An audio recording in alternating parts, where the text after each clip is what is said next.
Thank you all so much for joining us this evening for a Facebook Live event with Mariposa County Public Health Officer, Dr. Eric Sergienko. We're going to have him give a brief overview, and then we're going to go over some questions. If you have a question, feel free to enter it into the chat box now. And we're going to pass it over to Dr. Sergienko for an update on COVID-19. Hey, yeah, good afternoon, and thanks for joining us on relatively short notice. As you all likely know, it has been a busy weekend here in public health with 19 new cases of COVID, including one hospitalization in the last 4 days. We can, even though we haven't gotten sequencing results back based upon the number of cases over the short period of time and knowing what has happened in other jurisdictions, this is very consistent with having Delta arrive in your community. And so based on that, on Friday, we went ahead and made a recommendation for those people who are already fully vaccinated to wear masks when in a public setting, indoors. And we recognize that the benefit behind that is actually fairly minimal. The state says maybe a 3 to 5% reduction in the number of cases. But really what we're hoping that will do is encourage people who are unvaccinated to go ahead and wear their masks in public. And we know that there will be a more appreciable benefit from that.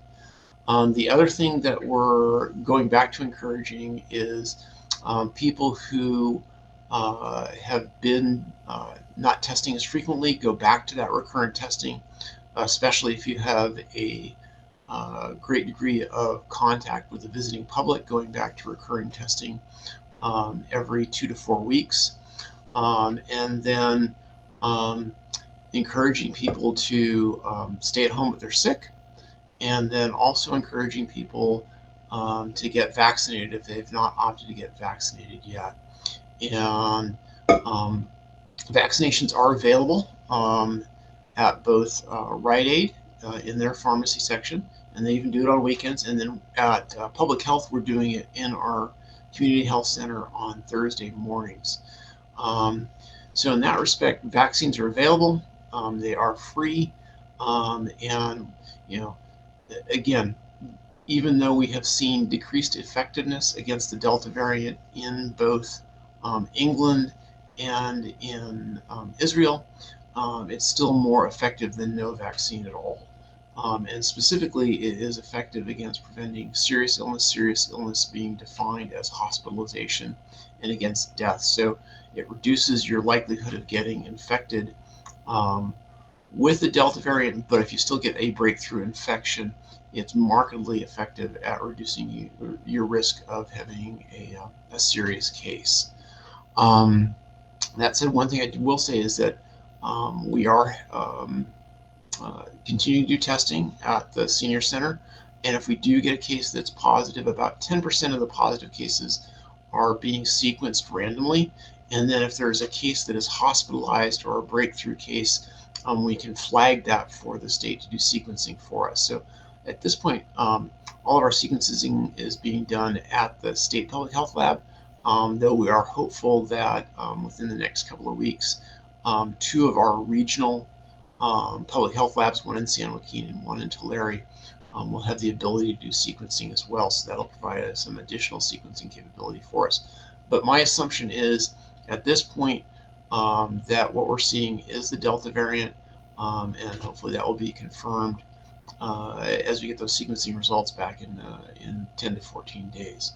So I'm going to, we've gotten some questions beforehand, and I'm going to go through some of those. And then as we get through those, then we can go to the questions that are in the chat box. So the first question that we already received is, should we be concerned about the number of breakthrough cases in Mariposa? And I think we should be concerned about the overall number of cases because that represents both vaccinated and unvaccinated people. And we are seeing unvaccinated people at a greater preponderance than those who are vaccinated. That said, I'm concerned that we do have some breakthrough cases, but thankfully we haven't seen any of those be hospitalized yet. Uh, let's see. I think I probably answered this already. When should vaccinated people start, or why should vaccinated people start wearing masks if the vaccines work? As I mentioned, it adds a small but measurable benefit, and again, we want it to sort of encourage everyone to wear a mask at this point. How does this affect Yosemite? Well, I'm not Yosemite's public health officer, as most people know. It's an exclusive federal jurisdiction. But my understanding is that they are continuing with their plans to do day use reservations and continue at the current level of visitation. But we'll bounce that question off Yosemite and see what they have to say. How many cases of the Delta variant are in Mariposa? Um, as I mentioned, probably more than we have had results back on. I'm going to say that most of the cases that we've seen in the last couple of days probably are Delta. As of to date, we only have 2 that we have confirmed, but again, anticipate that a bunch of the ones from this weekend will come back as Delta when we get them sequenced. I heard the mRNA vaccines are not eliminated from the body, and you will continue to make the spike protein, and this causes brain damage and your immune system to stop working. Is this true? And short answer is no. This is um, another bit of misinformation that we've seen on the internet, on social media. Um, it's true for spike proteins that occur from a natural infection. That once you have a naturally occurring infection, that the virus reproduces. That's what the virus does. It takes over your cells and turns them into virus-making machines. And as it cranks out those viri, some of them go to your brain, and spike proteins have been demonstrated in mice to go across the blood-brain barrier. And so, therefore, that's how you can get brain infections with the with the COVID virus, not with the COVID vaccine. With the vaccine, it's a limited amount of a small segment of the virus, so it can't reproduce. It's not an attenuated or a live virus.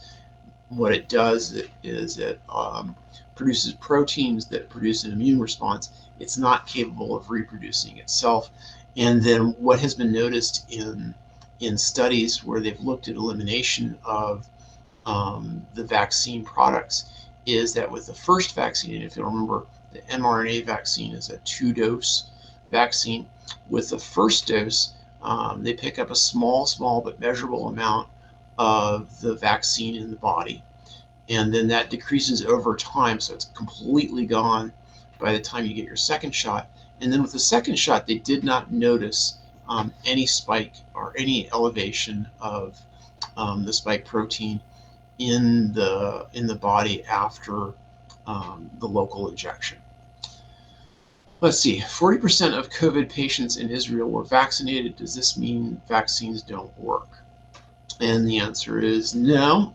Again, if you look at the number of people who are vaccinated versus unvaccinated, it showed an appreciable benefit for those who were vaccinated. Again, Israel, a large percent of the population has been vaccinated, and it still showed that benefit in the decrease of serious illness for those people who had been vaccinated. Let's see. How are false positives being addressed if CT values are too high to get a real read? And we've answered this one a couple times, but always happy to answer it again. Typically, if you get a CT value between 35 and 40 or 42, depending upon the platform, those are read as being either inconclusive or presumptive positive, so they're not really positive. It may mean a moment when your viral load is going up or going down, or it may mean you're carrying some fragments of virus in your nose after you've cleared an infection. And we've seen that even with people who've had an infection in the distant past. So if you get something that's between 35 and 40 or 42, we ask that you retest and see where it's at in terms of going up, going down, or again, just those fragments from a reinfection. If it's below 35, that's typically at a range that would actually be reflecting an infectious dose. And so even though you may be asymptomatic, something that low can suggest that you have an infection. And again, the lower you go, the higher your viral load likely is. Where are all of these new cases coming from? So bottom line up front, it's because of population mobility. When we lifted the blueprint for a safer economy, we knew that there would be more cases because anytime you increase population mobility, you increase intermingling of populations and you uh, will have increased cases. What I was not expecting was to have this many this fast. Um, and where we have seen cases from other parts of the Central Valley, so people going visiting friends and relatives in the San Joaquin Valley region, travel out of state, whether that's to the East Coast or to Nevada, we've seen that, and travel to the Bay Area, or having friends coming and visiting you. So it's that intermingling of populations that um, have led to that. All right. Do vaccines make viruses mutate? The short answer is yes, but it's much more complex than that. We actually know that most of our mutations have come from populations where there's been a low rate of vaccine uptake. So, as an example, um, the Delta variant came out of India. India's vaccine uptake at the first time they saw the Delta variant was probably less than 5%. So there wasn't that evolutionary pressure from the vaccine to mutate. It's mutations occur because they're able to exchange genetic material. And so the more rapid you have um, uh, that expression of the gene, the more likely there is to be mutations, the more likely there is to be a successful mutation that allows it to spread better. And so um, vaccines can lead to pressures over time, but if you allow the virus to go rampant in a large population, it has actually an opportunity to mutate more and more quickly. Um, and then the last question I have from that were emailed into us is, I got vaccinated in February. Do I need a booster? And the answer to that is not right now, but stand by. Um, we've been looking at the science that's out there. The one area that I think may change the next time the advisory committee on immunization practices meets is the need for a booster for the Johnson and Johnson. It does demonstrate a really good vaccine response right now to the existing variants, but there may be a value added to layering on a single dose of an mRNA vaccine on top of the Johnson and Johnson. At this point, the mRNA vaccines, the Pfizer and Moderna, are performing well against the current variant. So probably won't see that just yet, but pay attention, see if the Johnson and Johnson uh, the recipients of that vaccine get a recommendation to get a booster in the next time the advisory committee on immunization practices meets. So Liz, I'm done with the ones that were already emailed into us, and can take stuff from the chat box if you've got them. Great. We'll go ahead and get started. Our first question coming in the live chat is from Dina. Why is there not rapid testing readily available for all residents in Mariposa? So that's because we don't have a lot of the tests. It'd be nice to have, but again, you can do testing either at the LHI site or at Rite Aid, and fairly rapid turnaround on that. The LHI sites, we've been averaging about 36 hours, though honestly, that's been based on a very low uptake of the testing. And so as we see more people getting testing, and tomorrow's a full day at the LHI site, probably going to see that expand out a little bit more.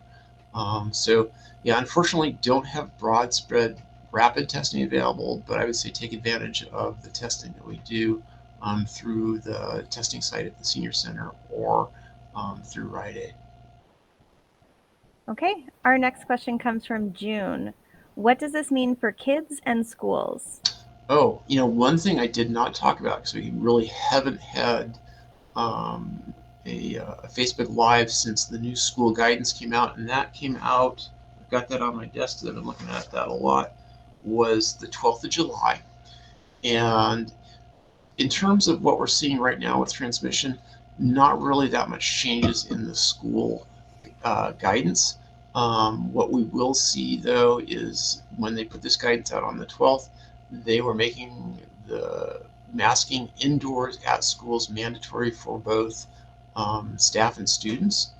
and that was to reduce the risk of transmission. So I think that masking guidance will stay in place. There's also some guidance for testing. I don't think it's going to make a difference in terms of kids in school at this point in time, given the guidance that came out on the 12th of July. Our next question comes from Coco. What if you only got one shot and never went back for the second shot? Should you start over and get both shots, or do you still only need one? So I would say go get the second shot. Even if it's been a while, the FDA has not said, hey, restart the series, just complete the series. And actually, there's some studies out right now that actually say it may be beneficial to wait up to 8 weeks before getting your second shot of Pfizer. So, no harm in going late and no need to restart. Just go ahead and get that second shot now, because we do know against the Delta variant with the mRNA vaccines that there is a distinct benefit with getting that second shot.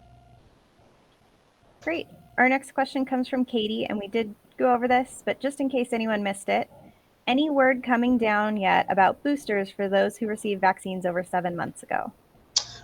So stand by to stand by. As I mentioned with the mRNA vaccines, the Pfizer and Moderna, no indication that a booster will be required. But there is some studies out there that suggest with the Johnson & Johnson vaccine, which is an adenovirus vaccine, that you may need an mRNA booster All or may right. benefit from it. Thank you.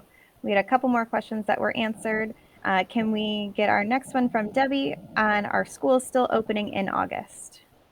Yes. All right. And our next question comes from Katie. Newsom is now asking for all state employees to be vaccinated. Any word what that might mean for county employees? So let's clarify that a little bit. It's not that they're asking for state employees to be vaccinated. What he's asking for is verification of vaccine status. And I think that's already the misinformation that's taking off.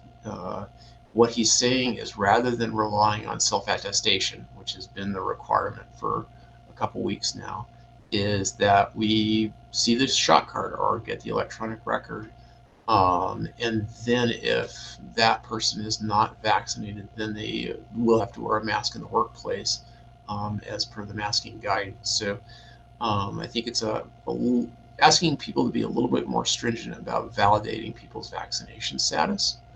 For us in the county, we continue to use self-attestation, but the other piece of information that came out today, or the state public health officer order that came out today, was that folks in the healthcare setting, whether it's a general acute care hospital, a skilled nursing facility, etc., and then those who are in a congregate living, like a homeless shelter or in a jail, employees there would need to go through that same process of having verification of their shot record.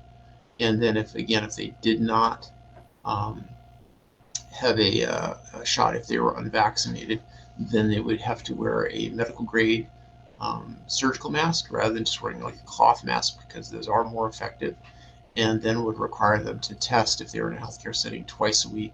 If they were in a congregate living setting, having testing once a week. So again, to clarify, no mandate for vaccination. This is just to verify vaccine status. All right. Our next question is coming from Karen. Did all the new cases show symptoms and then went to get tested?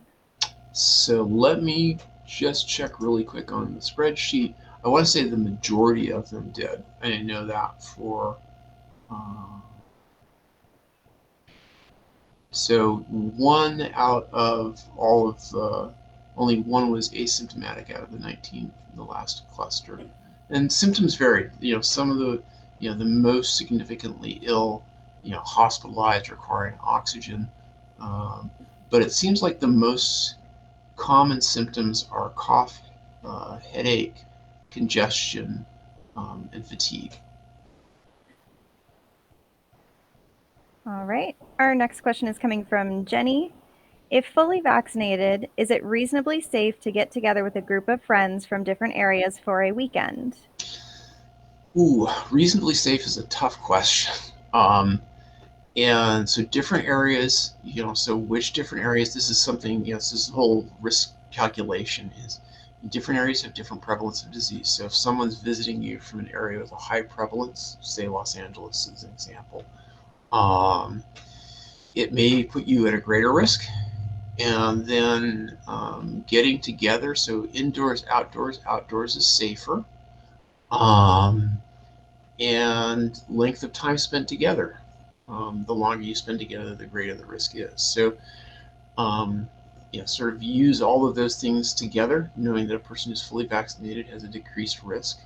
That someone who's asymptomatic, so symptom screening before you have them come from where they're coming from, um, is puts them at a lower risk. And then where they're coming from and the prevalence of disease may or may not increase risk. And then another layer you can put on top of that, again, take advantage of the free testing and have everyone get tested before you get together. That's the way of reducing the risk. And then again, we'll use all those things together to kind of figure out how risky it is your behavior will be. Our next question comes from Jerry. I'm fully vaccinated. If I get sick, should I test for COVID? Yes, please. Um, I was feeling really off on Friday, so I went ahead and got tested, got my my negative test results like in a couple of days. Um, and so, there's other things that are out there circulating around, and Christina Allen, who's our deputy director of public health, and I were talking about that today. And it's because the population is opening up and moving that we're seeing other things. Um, there's another coronavirus, the human coronavirus 229E, which is a common cold. We've seen that in a couple of patients out of John C. Fremont. We've seen norovirus cases. That's the vomiting and diarrhea disease you typically see in winter, but we're seeing that now. Again, people are out moving around, so there's more spreading of germs, more people that are getting sick. And so the best thing you can do is get yourself tested and make sure it's not COVID. All right. Our next question comes from Jeff. If you lose your vaccination card, is there a way to replace it? Yeah, if you got vaccinated here in Mariposa, contact our community health center at 966-3689, and they can look up your record in their um, files and get you a new one. Our next question comes from Carrie. Is there a reason why the new cases are not coming over Nixle anymore? So actually, Liz is probably the better person to ask that question. But we made a decision at the beginning of fire season in conjunction with the sheriff's office, because the sheriff's office kindly lets us use the Nixle, to reduce the amount of messages going through Nixle, recognizing that if you did get a Nixle message, it would be about a fire and you may need to evacuate. And so that's the decision we made. We're actually talking with Christy Mitchell and the sheriff's team to see if this is something that we want to go ahead and restart, given that we're having an increase in cases. That was a great answer. You did not need me. Our next question comes from Jennifer. If I'm young and healthy, why should I bother getting vaccinated? So, young and healthy right now, 30 to 50-year-olds, and I'm going to make the assumption that someone under 30, 50-year-olds is young and healthy. You are at this point the most likely person to get hospitalized. And that's the population we're seeing being put into hospitals, because the older population are vaccinated and fairly well protected. Um, and then you're also the most likely to be transmitters. Those people who are between the ages of 20 and 50 are the most likely to transmit the virus to somebody else. And so we do know, 6 months, longer than that, 7 months into vaccine administration, that vaccinations not only prevent disease in you or reduce risk of serious illness in you, it prevents you from transmitting it to other people. All right. Our next question comes from Brenda. Do healthcare providers and their employments have to use masks if not vaccinated? Yes. And that's already, was the requirement for healthcare settings, but now it's written into the state health officer's order as well. So it really clarifies that and increases the requirement for testing in people who are unvaccinated. All right. Our next question is coming from Robert. I am immunocompromised. If I got vaccinated with the J&J, can I also get the full series of the Pfizer vaccine? So at this point, it's not cleared by FDA, but again, may happen in short order. So, like I mentioned earlier, stand by. But realistically, a single dose of the mRNA vaccine has been shown to boost you significantly. So you may not need the 2 doses of the Pfizer vaccine. Our next question comes from Fred. Will FAIR see any big changes because of this increase in cases? It's a great question. I don't know um, how it's going to look when the fair comes up. So when we looked at the Delta variant occurring in India, it had a rapid peak and then burnt out. So basically an 8-week surge. They may be seeing a similar surge in the UK right now. So I think what we'll need to do is look and see what the epidemiology of the disease in other locations is, and see how that may impact how the fair operates. Again, from a safety standpoint at the fair, being outdoors, that's risk reduction, but going into the buildings, you'll incur more risk by being indoors with a large number of people. So we'll have to see how this current surge of Delta plays out over the next month and a half, and we may need to adjust the fare, but at this point it's just too early to say. Our next question comes from Janice. I've been seeing and hearing a lot of misinformation about vaccines. How is this misinformation handled by public health? So I've got to give kudos to Liz, who's the voice behind the questions that are being asked. Is she and her team have been doing an outstanding job of being on Facebook, being on other social media, and addressing all that misinformation and truly disinformation. People going out of their way um, to to say things that are not true. And we continue to put out those facts that we know are science based, and we'll continue to do that for the length of the pandemic. Our next question comes from Brenda. Who can I contact if home health caseworker or a company refuses any masks, washing hands, or testing?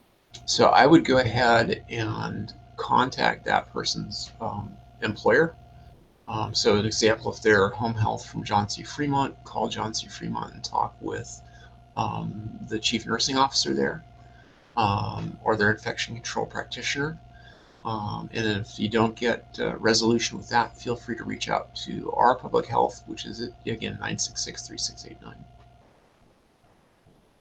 Next question coming from Sandra. Isn't it hypocritical on mask wearing when vaccinated people can still get and carry the virus? Therefore, they can spread the virus. Why don't vaccinated people have to wear masks? So we know that vaccines are effective, but again, you're right, not 100%. But the benefit from those wearing a mask when they're fully vaccinated is minimal as compared to mask wearing by those people who are unvaccinated. And actually, that's why I made the recommendation, as I did on Friday, for fully vaccinated people to wear a mask when indoors in a public setting, because even though it's a small benefit, it's a very easily and economical action to take. Next question is coming from Catherine. If someone had an adverse reaction and a heart attack after the first shot, would you suggest them taking the second shot? So what I would ask is that that person reach out and talk to one of our public health nurses. Again, correlation is not causation. So was there a relationship between the shot and the heart attack? Things happening at the same time, maybe not. So it'd be worth exploring. And if it was related, then the answer would be no. If it wasn't, then the answer would be yes. But I think it needs more personal attention than I can give over a Facebook Live call. Our next question is coming from Lisa. What can employees in Yosemite do to get the shot when they can't get the 1 day a week the shot is offered off of work? Ooh, so reach out to our vaccine planners. Again, give us a holler at 966-3689 and see what we can do, because we are going to be doing some mobile clinics, and we can talk with the Yosemite Medical Clinic and see if we can set something up, because if there's enough people that we're not wasting a whole lot of doses, we're happy to get vaccines into people's arms. Our next question comes from Amanda. Do you know when vaccines will be available for children under 12? No. So the two questions that are sort of in front of us right now as far as vaccines for kids under 12 and then the full approval are dependent upon the Food and Drug Administration. And we do know they're looking at the data. We know they're processing all that. And the question is when are they going to come forward with the clearance for release, again, for kids under 12 and the full authorization for those who are over 12. Next question coming from Talia. Are unvaccinated children going to be required to wear masks at school in the fall? Yes, yeah, the school guidance is out there. Again, as I mentioned at the start of the, or somewhere in the start of the questions that were posted, school guidance came out on the 12th of July, and that requires children and staff in the classroom setting to wear a mask. Our next question is coming from Debbie. Can fully vaccinated people spread the virus? Yes, we've seen some cases of that. It's in contrast to unvaccinated people, much less likely to happen, but it can happen, and it happens with these high viral loads that we've seen with the Delta variant. So, hadn't seen it as much before that. So, where we're seeing again one or two cases. It has not happened here yet in Mariposa or even in the region, but we're anticipating it will happen. Next question is coming from Clara. When will you be in North County for more vaccines? Oh dear, I know we're doing this, and I want to say it's the first week of August, and I'm going to ask Liz if she remembers. Yes, we will actually be at the Coulterville Park on Thursday, August 5th from 3 to 6 p.m. with the Johnson & Johnson and Pfizer vaccine. And that clinic is up on myturn.ca.gov for appointments. All right, thanks. Next question. Do you know if the schools will be back to regular hours? I think so, but that's something that I would pitch over to the school district. And actually, given the number of questions we've had about schools here, I think what I'll do is we may do a Facebook Live with Jeff and be ready to answer school questions. So I'm thinking that's a good idea. So we'll let you know how that evolves over the next couple of weeks. All right. Next question coming from Bill. Are the symptoms the same for the Delta variant? So we have seen some changes in symptoms, more congestion, more sore throat, less things like lower respiratory problems. So again, very vague symptoms that can be confused with allergies, that can be confused with other viral illnesses. So, that's kind of that's why one of my recommendations was to go ahead and be willing to test more frequently, just because of the vagueness of those symptoms. Our next question comes from Anne. When do you think the vaccines will get full FDA approval? So just like with approval for 12 and under, I'm going to say we were anticipating August. So still hopeful for that, but again, it's dependent upon the Federal Food and Drug Administration doing that. All right. Next question comes from Laura. If you had COVID already, can you get the Delta variant? Yeah, so we're actually seeing some of our first cases of reinfection in the region, not yet in Mariposa, but I'm still covering for for Tuolumne County as their health officer, and we saw our first 2 cases of reinfection up there. I'm anticipating that they will be the Delta variant. We're sending those specimens off for sequencing now. And so we knew prior to the Delta variant there was about a 1% reinfection rate. That is, people who'd had COVID before and getting reinfected. And now I think we're probably going to see that pick up with the Delta variant. And getting back to sort of vaccine recommendations, there's a handful of good studies that say if you have a single dose of an mRNA vaccine backing up your natural infection, that provides a very good, a very robust level of immunity. And for some people who had a natural infection, they've got a great response, great immunity. For some people, lower level of immunity, and just having that single dose of an mRNA vaccine sort of levels it out for everybody who's had a natural infection. Next question is coming from Tom. Any advice for talking with friends who don't want to take the vaccine? Yeah, be patient. I think that's probably the most important thing, and try and understand where they're coming from and what their concerns are.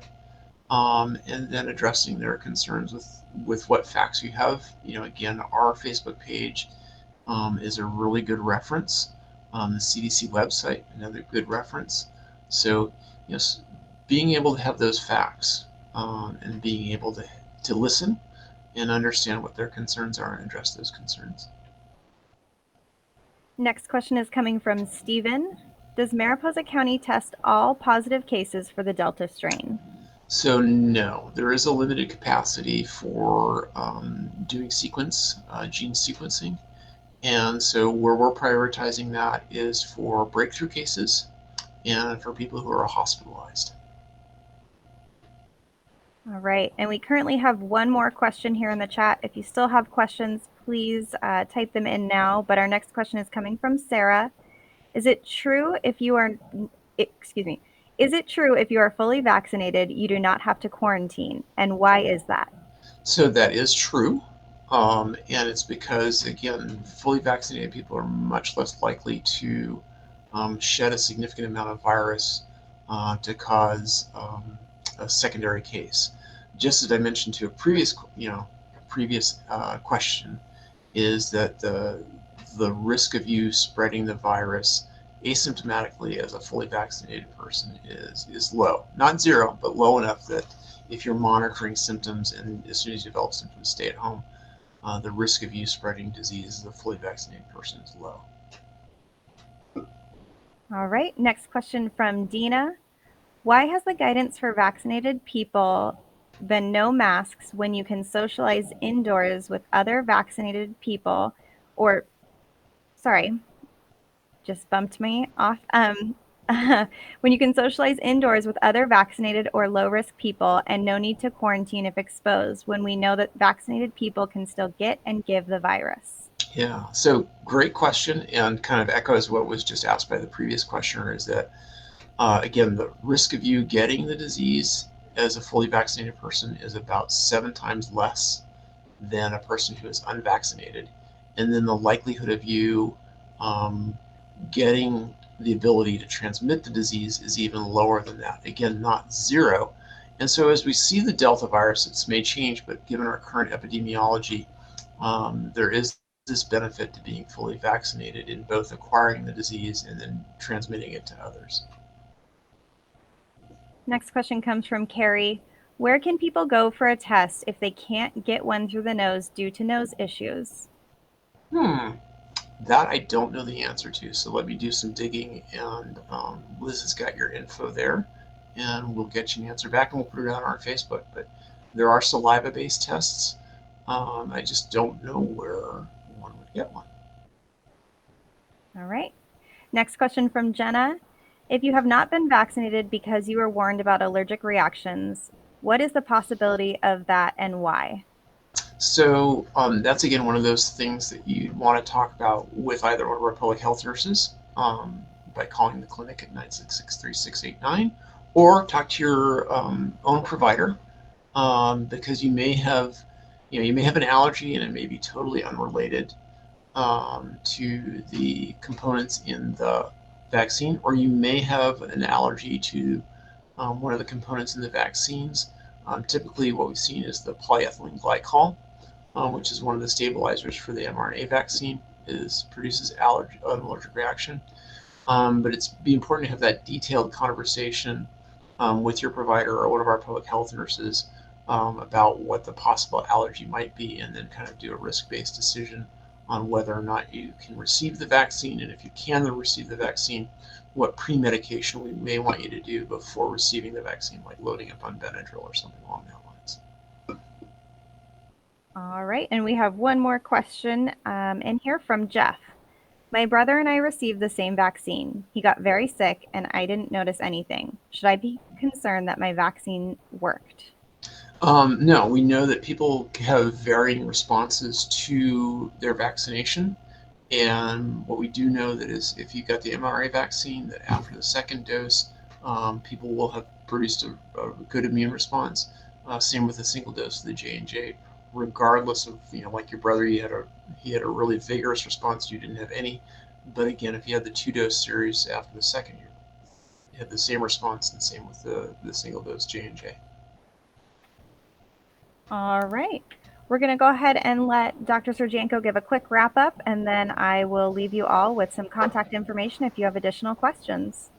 All right. Well, I think we've covered a lot of ground tonight. Again, appreciate the support of the community. We've done really well through this long pandemic.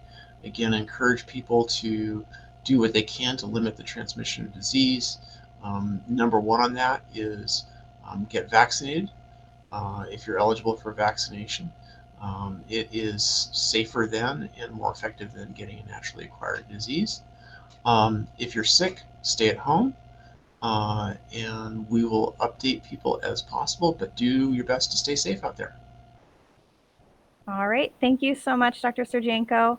Just a reminder, we do have a recorded information line available if you want to check in on vaccine appointments or case counts. That phone number is 209-966-1133. If you have a specific question or would like to speak to someone in person, you can call our COVID-19 information line. That number is 209-259-1332. You can also send an email to mariposacovid19@gmail.com. Thank you all for joining us this evening.